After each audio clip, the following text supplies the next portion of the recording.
महिलाओं के खातों में सीधे पहुंचाने वाली लाडली बहना सरी की योजनाएं अब चुनाव जीतने वाली योजनाएं बनकर रह गई हैं। देश के 12 राज्यों में अलग अलग नामों से ये योजनाएं चल रही हैं, मगर इन योजनाओं का आर्थिक बोझ ढोना अब राज्य सरकारों के लिए मुश्किल हो रहा है। नगरीय प्रशासन मंत्री कैलाश विजयवर्गीय ने ये बात भोपाल आए केंद्रीय मंत्री मनोहर लाल खट्टर के सबके सामने कह दी, तो लाडली बहना शुरू करने वाले शिवराज सिंह चौहान इस योजना के पक्ष में खुलकर आ गए और बड़े उन्होंने इस योजना के पक्ष में तर्क दिए। देखिए लाडली बहना योजना को लेकर दो मंत्रियों की तनातनी को हमारी इस रिपोर्ट में। महिलाएं बनी गेम चेंजर।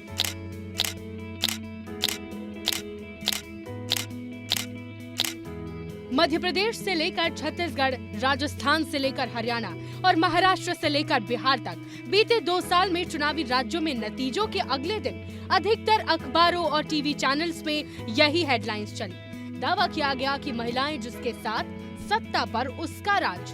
केंद्रीय कृषि मंत्री शिवराज सिंह चौहान ने भी फिर एक बार ऐसा ही दावा किया है। बुधनी में एक कार्यक्रम के दौरान उनके एक बयान ने पूरे देश में सियासी सुर्खियां बढ़ा दी हैं। लाडली बहना ने तो चमत्कार कर दिया। योजना ऐसी हिट हुई कि नाम बदल के हर एक सरकारें अपना रही है।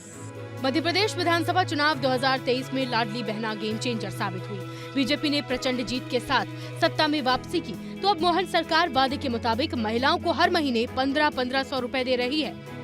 मोहन सरकार हर महीने 1 करोड़ 26 लाख महिला हितग्राहियों को 1500 रुपए महीने दे रही है। यानी हर महीने कुल 1857 करोड़ रुपए महिलाओं को इस योजना के तहत दिए जा रहे हैं। नवंबर 2025 तक 29 किश्त जारी हो चुकी हैं, यानी अब तक 44,000 करोड़ रुपए से ज्यादा की राशि ट्रांसफर की जा चुकी है।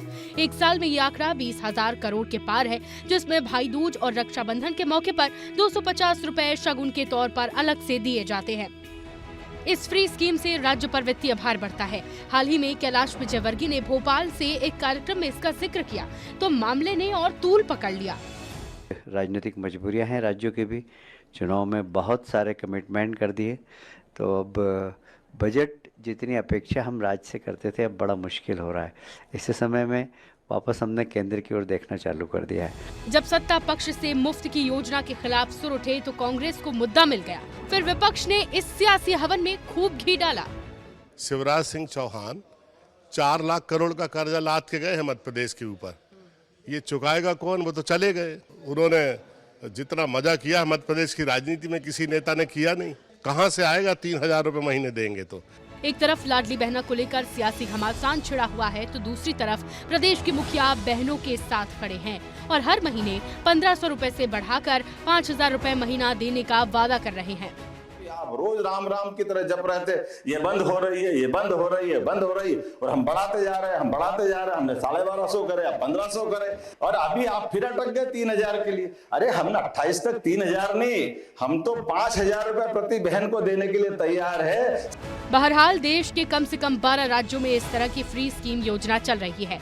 जब देश में चुनाव होते हैं तो हर राजनीतिक दल के मैनिफेस्टो में इस तरह के फ्री वादे किए जाते हैं, लेकिन सुप्रीम कोर्ट इसके सख्त खिलाफ है और सुधार के लिए भी कह चुका है। ब्यूरो रिपोर्ट, विस्तार न्यूज। तो महिलाओं के खातों में पैसे डालना दरअसल आधी आबादी या आधे वोटरों को खुश करने का आसान तरीका है, जिसे ना चाहते हुए भी सभी राजनीतिक दलों को सहमति देनी ही पड़ती है। इन योजनाओं पर खर्च होने वाला पैसा राज्यों का बजट बुरी तरह बिगाड़ रहा है।